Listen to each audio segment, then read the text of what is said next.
Closing the intelligence gap between data and insights is the key to transforming marketing from a cost center into an engine for growth. But where do you start?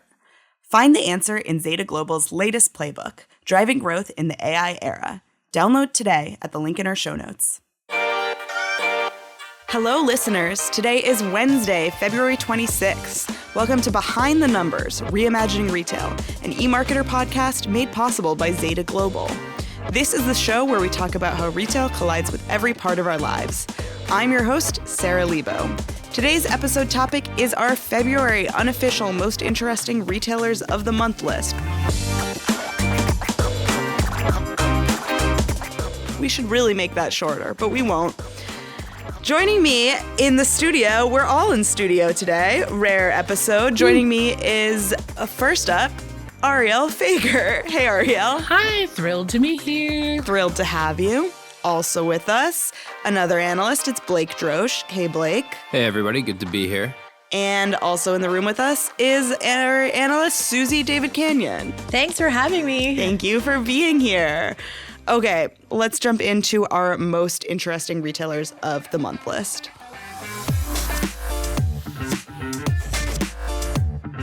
Arielle and I, we are the committee. We'll present our list in the first half of this episode. In the second half, Blake and Suzy will have the opportunity to edit our list. So here is our list. At number 8, we have Amazon. Amazon is opening a brick-and-mortar beauty store in Italy, and it's also testing linking to external brands that are not available on its site, from its site. So it's a clear ad play for Amazon. Yeah, Amazon seems to be doubling down. Seems to be doubling down is kind of an understatement, really, on ads. It's making it clear they want that ad revenue more than they want to sell that product. So I think it's a pretty interesting play. Yeah, at a minimum, it shows how important Amazon's ad business is to it. Can we also talk about how Amazon is going to partner with Saks to have more luxury coming into their website fold, which I think is pretty cool. I hadn't heard about this. They're putting Saks products on the website. What I understood from a very quick glance is that it's going to have their products available. They're opening a shop on Amazon. Okay. Yeah, that's a pretty interesting move, considering I think a lot of luxury brands, maybe not a lot, but certain luxury brands are a little hesitant to add their items to Amazon. So this is kind of a, And it's a stamp of approval that's coming from Saks and Neiman. Okay, at number 7, we have Reformation. Reformation is in here for an ad campaign, which we usually try to avoid just because they're not always interesting. But this one caught our eye. They debuted a sexy ad featuring SNL star Pete Davidson, depending on your concept of sexy. The ad was just in time for the SNL 50 event that took place this month. Felt like all over the city, although I guess it was just around 30 Rock. Yeah, this one caught my eye out of Penn Station. It was a giant, shirtless Pete Davidson billboard. He appears to have all of his tattoos removed. For real?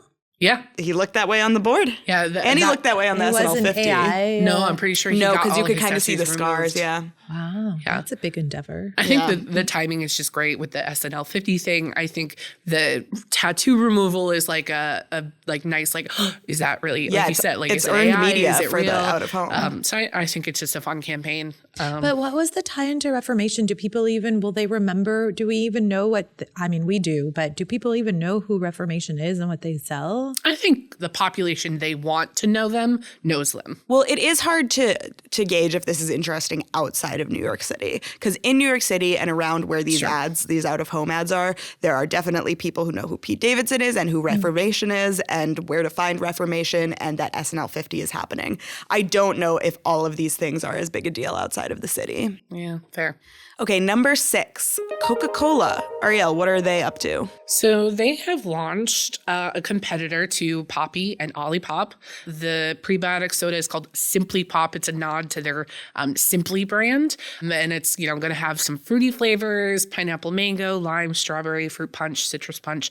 I think it's an interesting move because it's like the established brand is disrupting the disruptors. And obviously, there's a lot going on in that space. So I think Coke putting its name out there is important. Yeah, this quote unquote healthy soda trend Coca-Cola's getting in on. It all feels very 90s to me. It feels like we're finding new ways to do a diet soda trend. But do people understand the difference between, apparently I don't give people a lot of credit these days. Do people know the difference between prebiotic No. and probiotic? They don't know the difference. And it's like, this is what they're. It's marketing. Yeah. But I don't think it Prebiotic is matters. nothing, right? Prebiotic that's is the just thing. like I don't even understand why we're talking about prebiotic is nothing. I think it's just like before it's biotic. Like I Before don't think it's before good it's bacteria in your gut. Yeah. Yeah. No, it's I definitely think a it's just branding one term. of those buzzwords that people see it and they're going to be like, oh, I had never heard of prebiotic until this week. I think it's because I feel like I have, but I could also I think be it was I confusing with have, but only probiotic. in the context of these sodas, and they're Got just it. sodas. Yeah. They're sodas. All right. Number 5, Wayfair. Arielle, tell us why. So Wayfair is releasing an AI-powered app called Muse, which is meant to help shoppers kind of find inspiration for their home purchases. Honestly, it's kind of functions a lot like Pinterest. You can plug in a prompt like dining room or Moody's 1920s style living room, and it generates like photos or scenes with Wayfair products. You know, like I said, it's a lot like Pinterest. I don't think it's a competitor to Pinterest by any chance, but I do think it's an interesting way for Wayfair to kind of get people thinking about their furniture in a different way. And, you know, visuals are such an important part of home design. This made the list because Arielle compared it to Pinterest, and that caught my attention. Just having an app or like a tech on its own did not seem as interesting to me, but the Pinterest comparison really did. Okay, number 4, Poppy. We're back in prebiotic territory. Arielle, tell us why. So this is an interesting and maybe a possibly slightly negative way. So as part of its Super Bowl campaign, Poppy sent kind of full-sized vending machines to a bunch of different influencers. And people on social media got kind of fired up about it. And what helped them also get fired up about it is that Olipop joined the kind of voices and commented on one of the posts that, did you know this vending machine costs $25,000? That has since been debunked, but I do think it kind of was this fuel to the fire of this out of touch marketing move where people, you know, felt that influencers didn't deserve it. Someone, you know, said, why didn't you send this to teachers or nurses?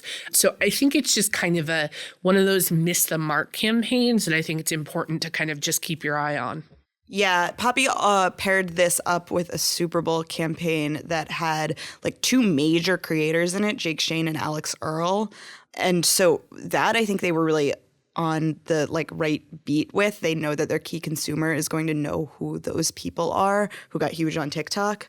But yeah, the vending machine thing, I don't know. I mean, I'm not going to like criticize any brand too much, but I don't get why they would do that. I'm not sure one person needs an entire vending machine. They'll just say that. It kind of sounds like it's an interesting case of selective outrage, though, because Yes. you consider that like Yeah. all of these brands are paying millions of dollars for like a little bit of airtime, and they all just pile celebrities who Yeah. are probably getting paid a lot into those ads. But I guess it just goes to show you, like, as a brand, like sometimes you're damned if you do, damned if you don't, right? Like, That's a great point. Like if we're just upset, like the wastefulness is another thing, but if we're just upset about the money, like even if $25,000 were real, the Super Bowl spot alone costs $8 million. Yeah. And then there's however much we're paying the creators. It's a very fine line that brands have to walk. Yeah. All right.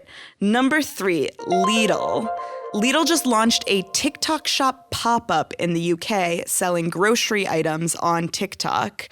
It's calling this a small-scale promotion and not a permanent e-commerce position. So in other words, Lidl is not selling groceries on TikTok shop forever now. And it's specifically in the UK, which is worth noting because in the US we have the potential TikTok ban looming over us. But it was fascinating. We have not seen a grocery retailer do this yet. There was some data, I believe, from Earnest Analytics that behind, I think, beauty and wellness, food and beverage is like the second biggest category on TikTok Shop. So, I mean, I think it makes sense as a strategy.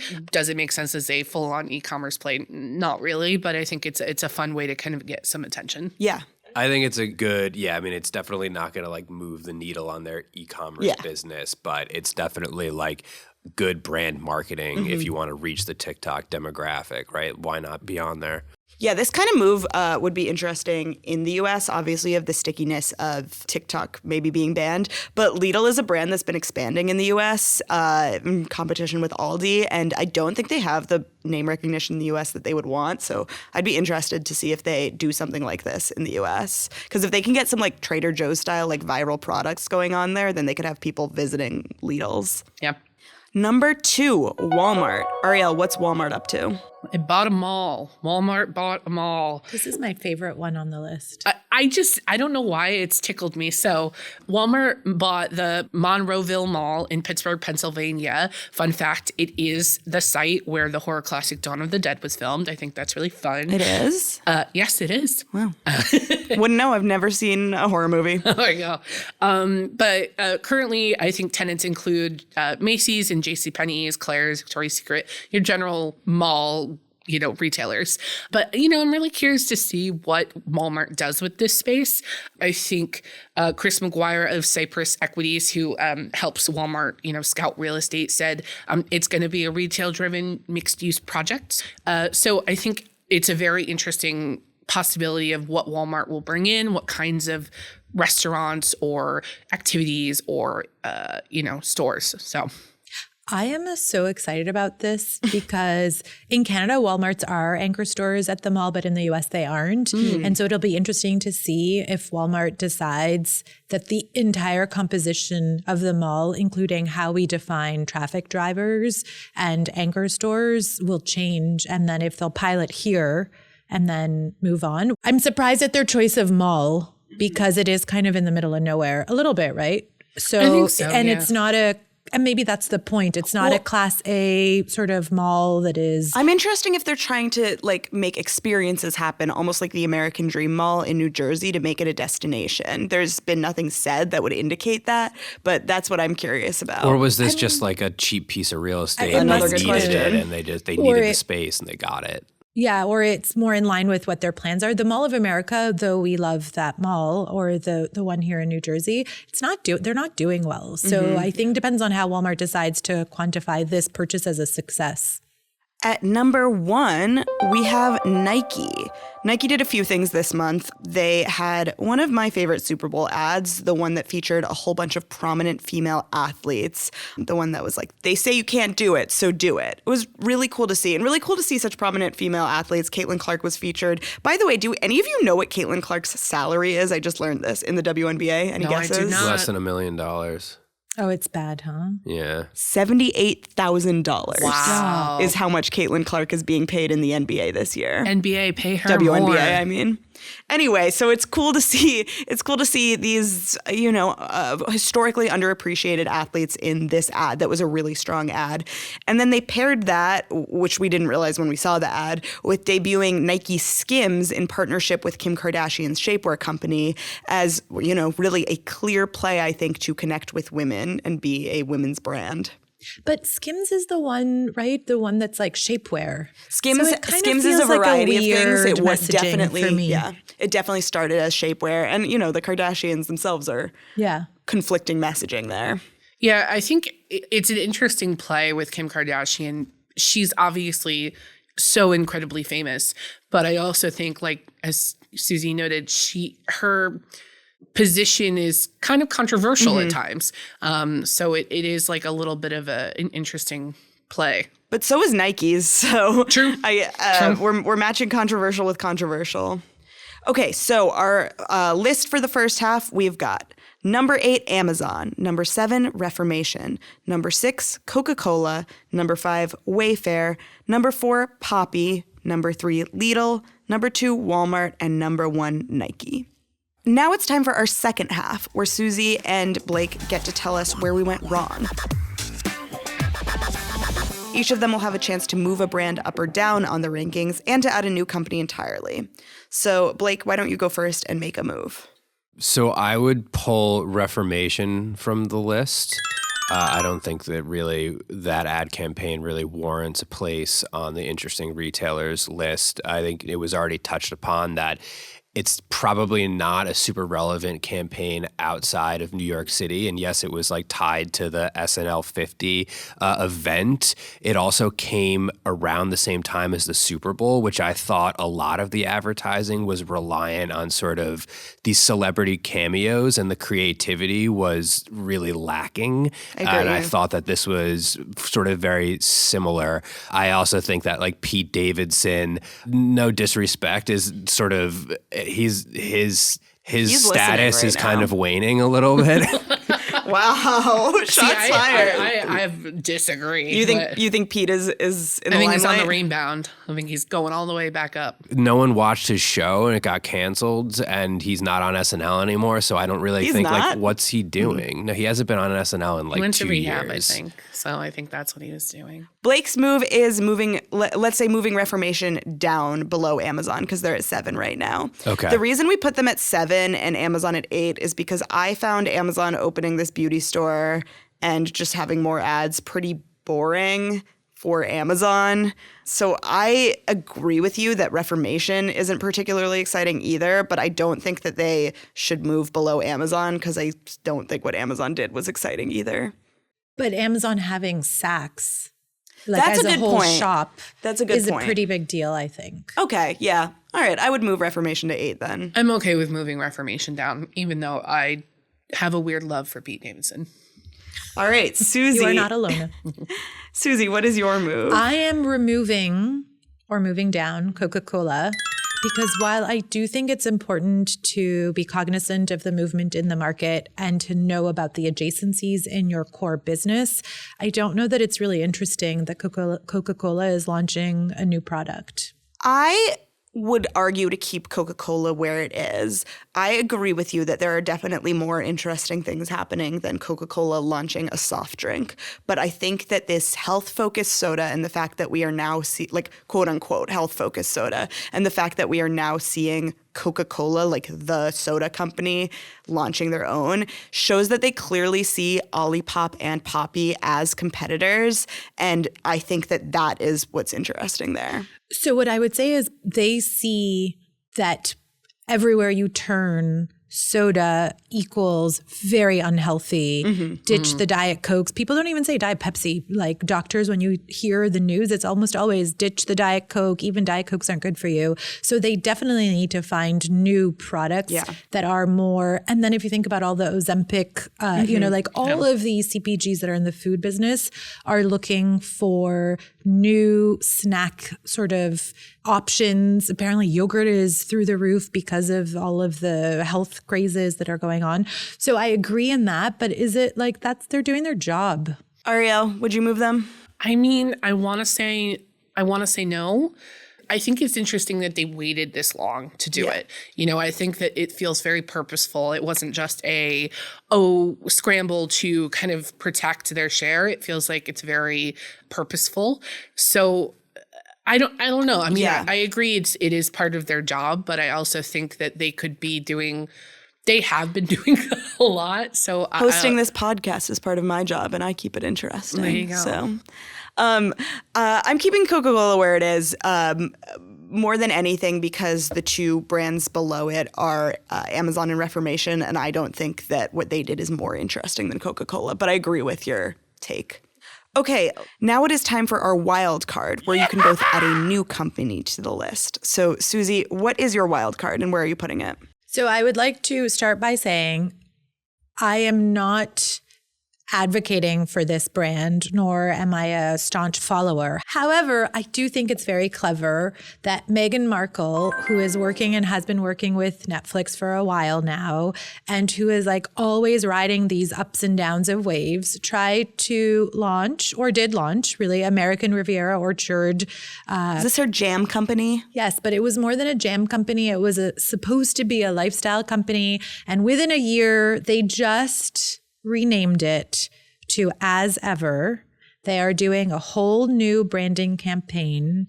And the retail component in this, which I think is brilliant, is that it's going to be available in the 2 Netflix stores just as her new show comes up. So she is like riding the wave of her name in ways that is disruptive, I think. to herself, really, and to her own Suzy. business. I don't know, Suzy. It's so hard for me to put Meghan Markle, who has been As ever. who has The name is As Ever. It's hard for me to put As Ever, created by someone very interesting who has been trying to stake a spot in both media and retail for years now, on the list for a rebrand. I'm not convinced. Rebrand with Netflix. The Netflix store, thing is interesting, right? but it's still just they're two doing the stores. show. It's launching in March, the show, and lo and behold, she has a whole new brand name because for whatever reason, the first one didn't seem to resonate, For whatever reason. which we all know why it didn't resonate. But I mean, like was the that's first pretty one? quick. The American Riviera Orchard. But so she is like, I find it interesting that like Coca-Cola is like, oh, there's a lot going on in the world. I should reorganize myself. That she's doing the same and that she is using media and entertainment as a vehicle to try and do more. There are so many creators who are doing this better. And the Netflix thing is interesting because the other creators aren't doing it with Netflix specifically.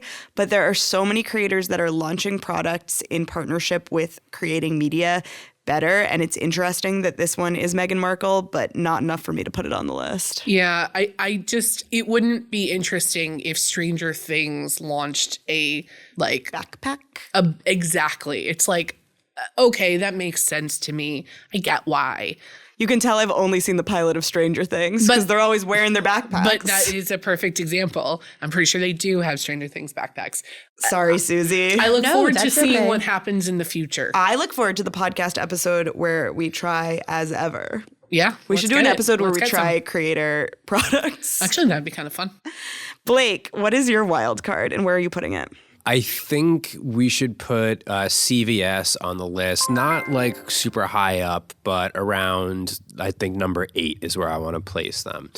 I think their solution to that, all, not just CVS, but all pharmacies and many retailers are facing of having to lock up their cabinets, their solution to basically create an app where you have to log in order to unlock the cabinet via your phone is an interesting potential solution to the tremendous level of friction that has been created for the customer to go buy products in stores.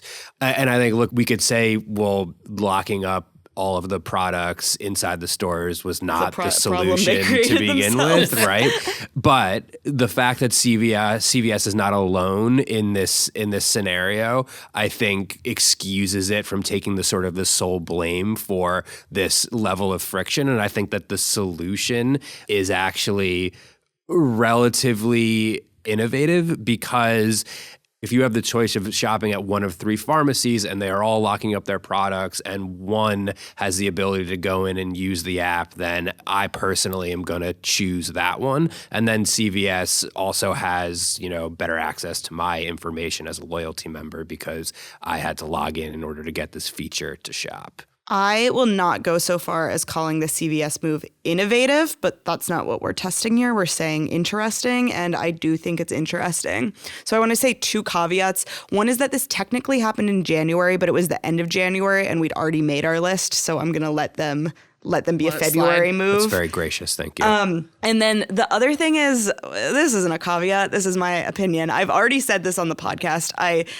can't express how much I don't like this CVS move. I think it's adding more friction. I think it's inaccessible to older consumers. I think it's a kind of weaselly way to get you to download their app. I think that it's a problem that they created. And I think that the Wi-Fi in CVS is not good enough for this to work. But do I think it's interesting? Yeah, we were talking about this so much when it happened. So I would give them a number 8. Yeah, I agree. I mean, we've definitely talked about this enough for it to qualify, I think, being put on the list. All right. So we've got our final list, which is number 1, Nike. Number 2, Walmart. Number 3, Lidl. Number 4, Poppy. Number 5, Wayfair. Number 6, Coca-Cola. Number 7, Amazon. And number 8, CVS. In our honorable mention spots, we've got Reformation, which we just knocked off the list, and we'll give As Ever an honorable mention spot as well. Congratulations, Meghan Markle. Yeah, I was going to defend myself, but I'm going to not bother. This has been my most successful episode of think retail so. rankings because Yeah. usually I'm the one where all of my things get denied. So I just want to thank Meghan Markle for being tremendously unlikable because it really aided my success on today's I also episode. think that this has been Arielle and my most successful episode because usually people are sliding all sorts of things that we didn't think it of was in only here. towards the end And there. Suzy, I'm going to give you some credit because the reason that Amazon is still on the list is because you pointed out that Saks thing to There you us. go. That's So true. you also made it on the Everyone's list. a winner. Yeah. Everyone is a winner. Especially Except for Meghan Markle. Come